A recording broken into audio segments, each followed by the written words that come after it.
नमस्कार, मी श्वेता अंकले. तरुण भारतच्या न्यूज बुलेटिनमध्ये आपल्या सर्वांचे स्वागत. आता पाहूया ठळक घडामोडी. डॉक्टरांच्या हलगर्जीपणामुळे 4 महिन्याच्या गरोदर महिलेचा मृत्यू झाल्याची घटना बुधवारी बेळगाव शहरात घडली असल्याचा आरोप मृत महिलेच्या कुटुंबियांनी केलाय. बेळगाव तालुक्यातील कंगराळी गावातील आरती चव्हाण, वय वर्षे 32, ही गर्भवती होती. तिला मंगळवारी सकाळी अचानक पोटात दुखू लागल्यानं बेळगाव शहरातील गोंधळी गल्ली येथील एका रुग्णालयात दाखल करण्यात आले. यावेळी डॉक्टरांनी तिच्यावर शस्त्रक्रिया केली. काही काळानंतर आरतीला पुन्हा पोटात दुखायला लागलं आणि त्यात तिच्या अर्भकाचा मृत्यू झाला. यावेळी दवाखान्यातील नर्सद्वारे तिच्यावर उपचार केले जात होते. सायंकाळी त्या महिलेचा रक्तदाब वाढल्याने तिची प्रकृती नाजूक बनल्याने तिला केएलई इस्पितळात दाखल करण्याच्या हालचाली सुरू झाल्या. मात्र केएलई रुग्णालयात दाखल करतेवेळी तिचा याआधीच मृत्यू झाला असल्याचे तेथील डॉक्टरांकडून सांगण्यात आले, असे तिच्या कुटुंबियांनी तरुण भारतशी बोलताना सांगितले. या घटनेत डॉक्टरांनी दुर्लक्ष केल्याने आरतीच्या मृत्यूस डॉक्टरच जबाबदार असल्याचा आरोप करत तिच्या कुटुंबियांनी खडेबाजार पोलीस स्थानकासमोर संताप व्यक्त केला. यावेळी रुग्णालय आणि डॉक्टरांविरोधात खडेबाजार पोलीस स्थानकात तक्रार दाखल करण्यात आली असून पोलीस अधिक तपास करत आहेत. मृत महिलेच्या पश्चात पती, एक मुलगा, एक मुलगी असा परिवार आहे. श्री शिवप्रतिष्ठानच्या वतीने आयोजित दुर्गामाता दौड ही 7व्या दिवशी बुधवारी सकाळी गुलाबी थंडीत आणि धुक्यामध्ये शिवप्रेमींनी हजारोंच्या संख्येने सहभाग दर्शवत देव, देश आणि धर्माच्या रक्षणासाठी आयोजित दुर्गामाता दौडीत आपला उत्स्फूर्त सहभाग नोंदवला. मार्गावरील रांगोळ्या, शिवप्रेमींवर होणारी पुष्पवृष्टी, दारोदारी होणारे स्वागत यामुळे वातावरण उत्साही बनले होते. नेहरूनगर येथील बसवण्णा मंदिर येथून या दौडीस प्रारंभ करण्यात आला. यावेळी त्यांच्या वतीने आरती करून ध्वज चढवण्यात आला. सदाशिवनगर, नेहरूनगर, सुभाषनगर, गँगवाडी, रामनगर, अशोकनगर, शिवबसवनगर भागामध्ये येताच येथील ज्योतिबा मंदिरात या दौडीची सांगता करण्यात आली. यावेळी आरती करून ध्वज उतरवण्यात आला. या प्रसंगी माळमारुती पोलीस स्थानकाचे निरीक्षक जे.एन. कालीमिर्ची आणि एपीएमसी पोलीस स्थानकाचे निरीक्षक विश्वनाथ कबुरी, समितीचे नेते अमर येळूरकर, ज्योतिबा मंदिरचे पुजारी आदी उपस्थित होते. इन्स्टाग्रामवर जुळलेल्या त्रिकोणी प्रेम प्रकरणामुळे अखेर एकाचा बळी गेलाय. या प्रकरणातील आरोपी महिलेसह एका युवकाला पोलिसांनी अटक केली आहे. सदर प्रकरण बेळगाव जिल्ह्यातील रायबाग तालुक्यामधील मुगळखोड येथील भाग्यश्री आणि इब्राहिम दरसाब यलिगार यांना अटक करण्यात आली आहे. रविवार दिनांक 6 ऑक्टोबर रोजी ताब्यात घेण्यात आलेले आरोपी भाग्यश्री हिची पोलिसांनी चौकशी केली असता तिने आपल्या प्रियकराच्या मदतीने एका तरुणाची हत्या केल्याची कबुली दिली. पती गमावलेल्या आणि 3 अपत्ये असलेल्या भाग्यश्री हिची सोशल मीडियावरील इन्स्टाग्रामच्या माध्यमातून हिरेमण्णापूर येथील युवक शरणप्पा शिवप्पा मस्की याच्याशी ओळख झाली होती. मात्र मैत्रीतून जुळलेल्या प्रेम प्रकरणादरम्यान शरणप्पा याने भाग्यश्रीचे फोटो मॉर्फ करून ते फोटो सोशल मीडियावर व्हायरल केले होते. हे सहन न झालेल्या भाग्यश्रीने हिरेमण्णापूर येथे जाऊन शरणप्पा याला खडसावले. यावेळी शरणप्पाचा मोबाईल तिने काढूनही घेतला होता, परंतु शरणप्पाने परत तिला त्रास देण्यास सुरूच ठेवले. या त्रासाला कंटाळलेल्या भाग्यश्रीने 29 सप्टेंबर रोजी आपला नवा प्रियकर इब्राहिम साब यलिगार याच्यासोबत मुगळखोड येथून दुचाकीवरून जाऊन शरणप्पा मस्की याचा गळा आवळून खून केला. त्यानंतर पुरावे नष्ट करण्यासाठी शरणप्पाचा मृतदेह पलंगावर ठेवून तो पलंग पेटवून देण्यात आला होता. कुष्टगी पोलिसांनी या हत्याकांडाचा शिताफीने तपास करून आरोपींना अटक करण्यात यश मिळवलंय. न्यायालयाने त्या दोघांना पोलीस कोठडी सुनावली असून अधिक तपास सुरू आहे. बेळगावातील इंडिया पोल्ट्री एक्स्पोच्या पहिल्या आवृत्तीचा बुधवारी समारोप करण्यात आला. 3 दिवसीय प्रदर्शनाला हजारो पोल्ट्री व्यवसायातील सहकारी आणि शेतकऱ्यांनी भेट दिली.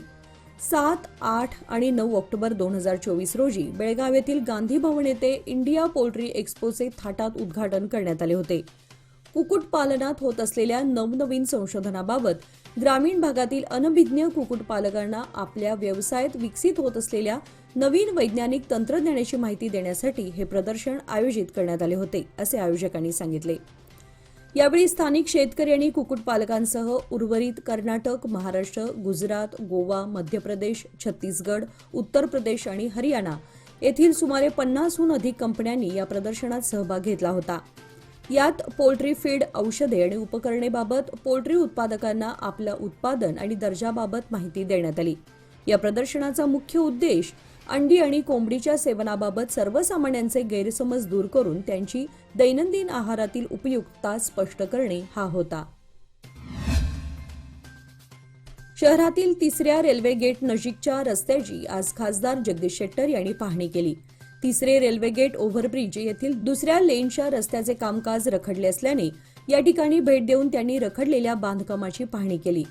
रेल्वे विभाग आणि सार्वजनिक बांधकाम विभागाच्या अभियंत्यांसह शेट्टर यांनी काम स्थगित करण्यामागील कारणांवर चर्चा करण्यात आली. तसेच अधिकाऱ्यांना विनाविलंब येथील बांधकाम पुन्हा सुरू करण्याचं आवाहन केलं. जनतेची सुरक्षितता सुनिश्चित करण्यासाठी आणि वाहनांची हालचाल सुलभ करण्यासाठी विद्यमान उणिवा दूर करा अशा सूचनाही यावेळी देण्यात आल्या. कमी कालावधीत आकर्षक परतावा लोकमान्य सोसायटी सादर करीत आहे अनमोल आर्थिक ठेव योजना, जी देते तुमच्या गुंतवणुकीवर 10% परतावा, तेही फक्त 13 महिन्यांमध्ये. अधिक माहितीसाठी कॉल करा 1800-212-4050. योजना फक्त सभासदांकरता. नियमवाटी लागू. लोकमान्य, जिथे पैसा वाढतो आणि नातं वृद्धिंगत होतं. बेळगाव शहरासह पश्चिम भागात काल मंगळवारी व आज बुधवारी दुपारी 2 वाजण्याच्या सुमारास सुरू झालेल्या संततधार परतीच्या पावसामुळे भात शेतीचे मोठे नुकसान झाले आहे. त्यामुळे शेतकऱ्यांच्या हातातोंडाशी आलेला घास निसटून जाण्याच्या भीतीने शेतकरी वर्ग हा चिंतेत पडलाय. जवळजवळ 2 ते 3 दिवसांपासून वातावरणात मोठ्या प्रमाणात उष्म्यामध्ये वाढ झालेली होती. जणू काही पाऊस येणार की काय अशी चिन्हे दिसत असतानाच अचानक ढगांच्या गडगडाटासह जोरदार परतीच्या पावसाने सुरुवात केली. या पावसामुळे परिपक्व झालेल्या काही शेतकऱ्यांनी भात कापणीला सुरुवात केली असतानाच या परतीच्या पावसाने शेतकऱ्यांची अक्षरशः तारांबळ उडवली.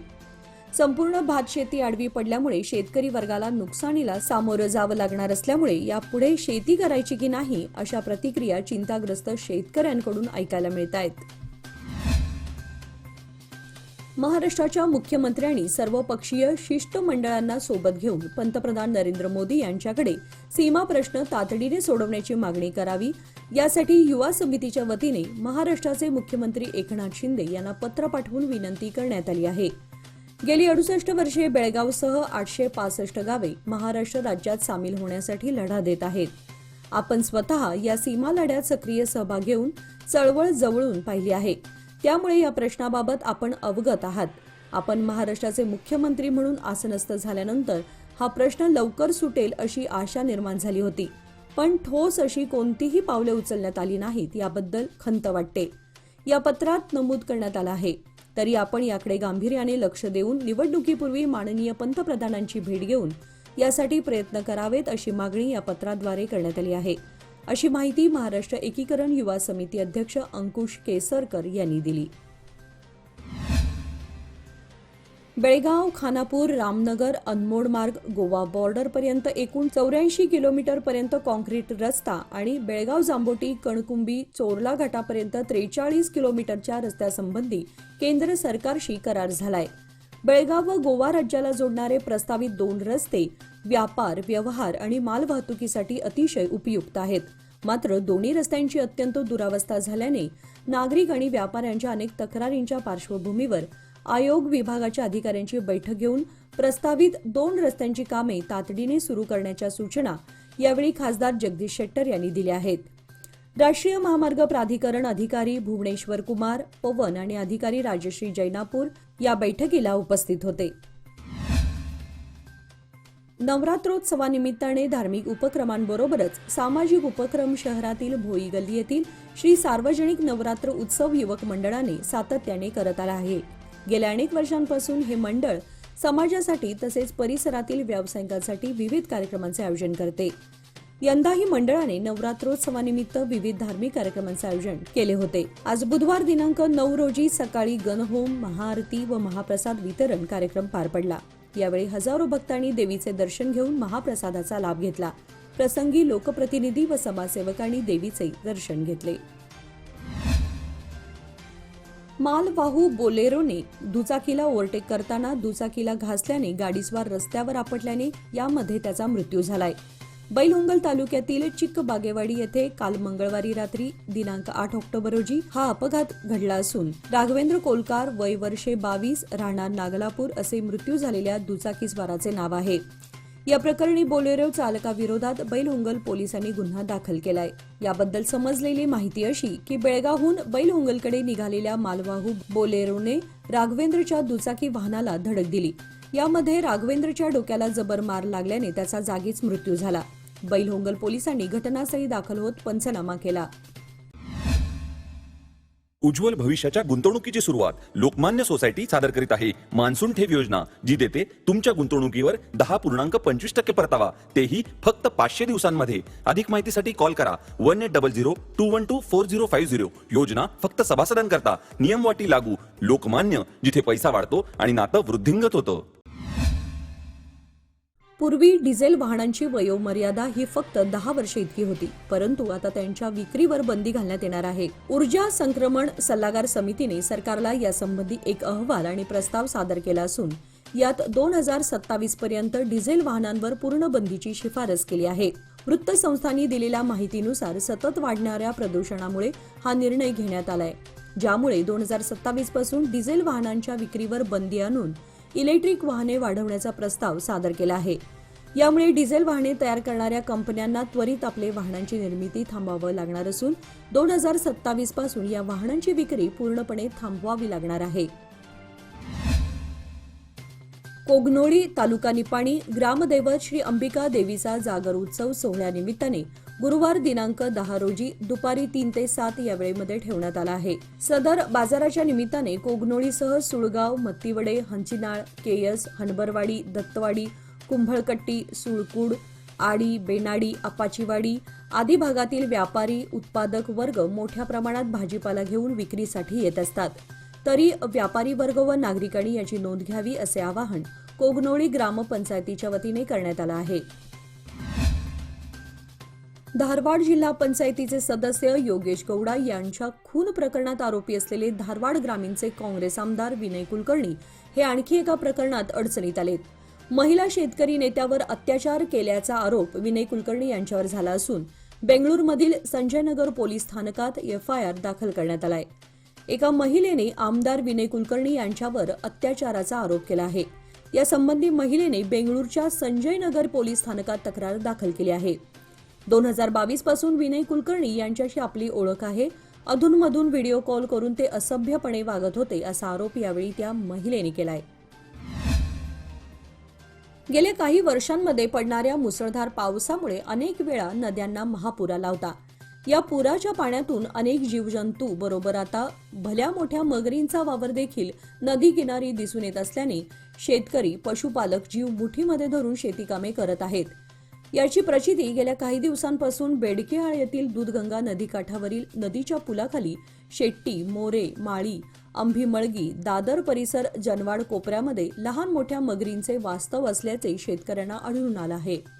तसेच भीमापूरवाडी येथील पांडव ओढ्याच्या पात्रातही भली मोठी मगर आढळून आली आहे। यामुळे ओढाकाठावरील शेतकरी आणि पशुपालकांमध्ये भीतीचं वातावरण पसरलंय। याची दखल घेताना संबंधित ग्रामपंचायत आणि वन विभागाने याचा बंदोबस्त करण्यासाठी पुढाकार घ्यावा अशी मागणी ग्रामस्थातून होत आहे। कोगनोळी, हनबरवाडी, दत्तवाडी, कुंभळकट्टी, हंचिनाळ, केयस आदी भागामध्ये बुधवारी दुपारनंतर दमदार पावसाने हजेरी लावली, त्यामुळे जनजीवन विस्कळीत झाले। आज सकाळपासूनच वातावरण ढगाळ होतं। दुपारी 12:30 वाजण्याच्या दरम्यान अचानक जोरदार पावसाला सुरुवात झाली। सुमारे 20 मिनिटे पडलेल्या पावसानंतर सगळीकडे पाणीच पाणी झाले होते। तत्पूर्वी पहाटे 5 वाजल्यापासून सकाळी 7 वाजेपर्यंत रिमझिम पाऊस सुरूच होता। दुपारी 2 नंतर पुन्हा एकदा पावसाने जोरदार हजेरी लावली। हा पाऊस सायंकाळी 4:30 वाजेपर्यंत सुरूच होता। या पावसामध्ये अधूनमधून विजेचा झगमगाट आणि ढगांचा गडगडाटही दिसून येत होता। या पावसामुळे मुख्य रस्ते ओस पडले होते, तर काही प्रमाणात उष्णता कमी होऊन गारवा निर्माण झालाय। सौंदलगाव भिवशी ग्रुप ग्रामपंचायतीला कर्नाटक राज्य आदर्श गांधी ग्राम पुरस्कार जाहीर झाल्याबद्दल ग्रामपंचायत कार्यालयात ग्रामपंचायत सदस्यांची विशेष सभा घेण्यात आली। तसेच झेंडा चौकामध्ये फटाक्यांची आतषबाजी करून व पेढे वाटून आनंद व्यक्त करण्यात आला। कार्यक्रमाच्या अध्यक्षस्थानी ग्रामपंचायत अध्यक्ष अण्णासाहेब पाटील हे होते। सुरुवातीला सचिव बाळासाहेब कळंत्रे यांनी सदस्यांचे व नागरिकांचे स्वागत करून आदर्श गांधी ग्राम पुरस्कार जाहीर झाल्याबद्दल पुरस्काराविषयी माहिती सांगितली।